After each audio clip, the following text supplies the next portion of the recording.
Celeste Payne, how are you today on I'm this doing beautiful well. author-a-thon? I'm doing well. I'm so excited to be here. Well, you have a beautiful background and you have talent in arts, don't you? Yeah, so I've been an art teacher, an artist for my whole life, but an art teacher for about the past 10 to 11 years. Well, after this author-a-thon, you're going to become a new friend of mine because we have so many people that want illustrators and animation and children's Uh, books, and our staff is completely stuffed and full. We need more people. oh, well, that's wonderful. Love to be a part. All right. Well, you are now the 9 minutes is all yours. Tell about you, why you made the book, and how the book makes a difference in the world.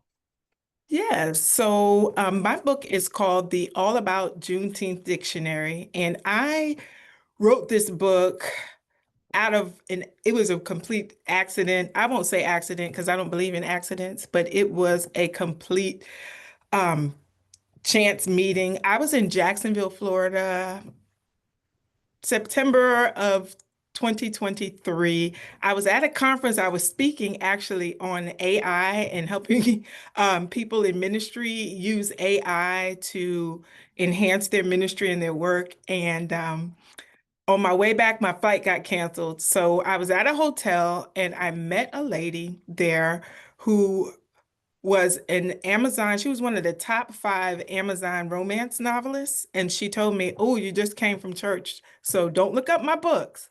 But I'm from Galveston, and she saw that I had work in I write multiple types of books. So I have one of my best-selling books is a book called the Amazing Spelling Dictionary, where I teach kids how to spell words, but they actually can keep the book and allow it to be like a portable word wall. If you're a teacher, you know what that means.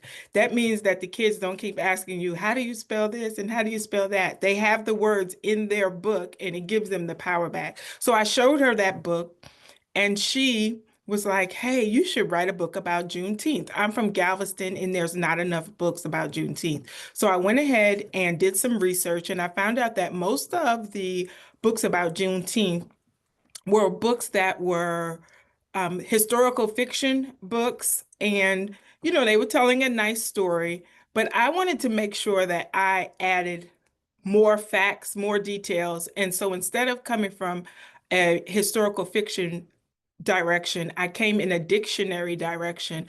And so with the dictionary, it's words, definitions, it's facts, it's dates, it's times. And so that was my goal as far as creating this dictionary. It took me about a year. I was very disappointed that I didn't get it done in one by the next Juneteenth. So I didn't get it done in 2024, but there were some significant changes that happened.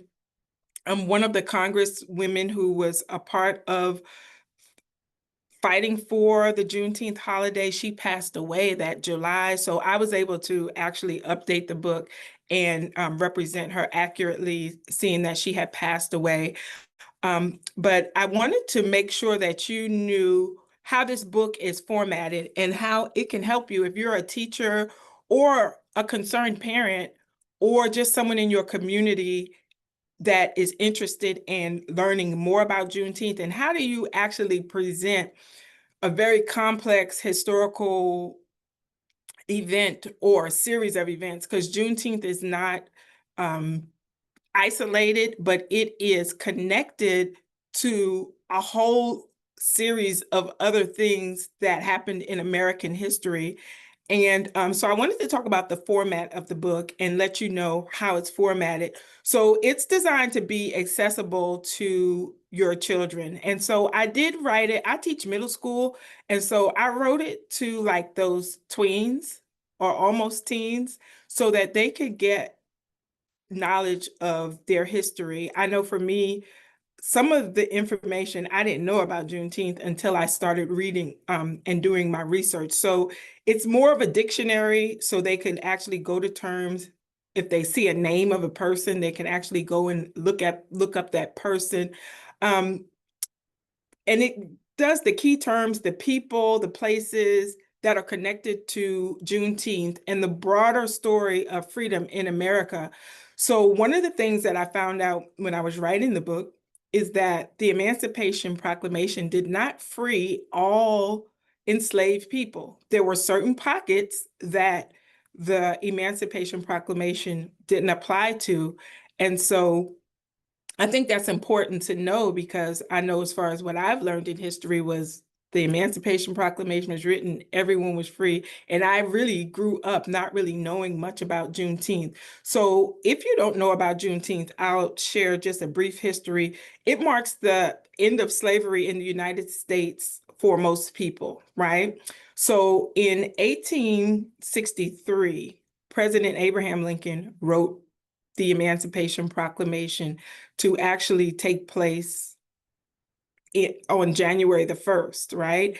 And so in Texas, the enslaved Africans there did not find out until 1865 on June the 19th. So that's why they call it Juneteenth, because June 19th, 1865 is when there was a general order given that let people who were enslaved in Texas know, hey, 2 years ago, you were really pronounced free, but you're just finding out about it now, and the military and all of the American forces are going to be behind making sure that this happens for you. And of course, this is all entangled into the Civil War, which the students do learn about. But this is important because students need to know, like, the different nuances in American history. And, you know, I believe that it's my job as an educator to make sure that I share some of this information, but share it in a way that is accessible to students, in a way that they can make judgments and decisions on their own. So most of the book, as I say, is a dictionary, has pictures. I have different pictures of different historical figures in the book, which I'm excited about. I actually did the illustrations myself of, you could see some of them here in the background. I did illustrations of most of the people that are in the book. I do have some photographs. I also even incorporated some civil rights information and let students know about how they have a right to advocate for themselves, but there's a way to do it, and they can learn from history how other leaders advocated for themselves. And so my own passion came from my family's own legacy. And I was wondering, how in the world am I going to participate, because I'm not a confrontational person in most senses. It's very unlikely that I'm gonna like go into a march unless it's something I really understand about and know about and, you know, feel safe doing. But I knew I had a voice, and I knew I had something to say. My grandmother was an African-American president of a whole school district in suburban Suffolk County, New York, where I grew up. She was a staunch advocate for voting rights, and so she would go register people to vote. I remember going with her door to door, helping her register people to vote. But I wanted to find what was my way to advocate for people and to empower people to not only understand their history, but understand that they have a voice for change. And that is through education. And so the Juneteenth Dictionary for Kids does that specifically for our children. I believe in this generation that our children have a strong voice. And if you have a child, if you've experienced any teenagers, they have a voice, but what they don't know is how to use their voice. And I kind of feel that I've given them vocabulary, language, examples of people, places, words, history.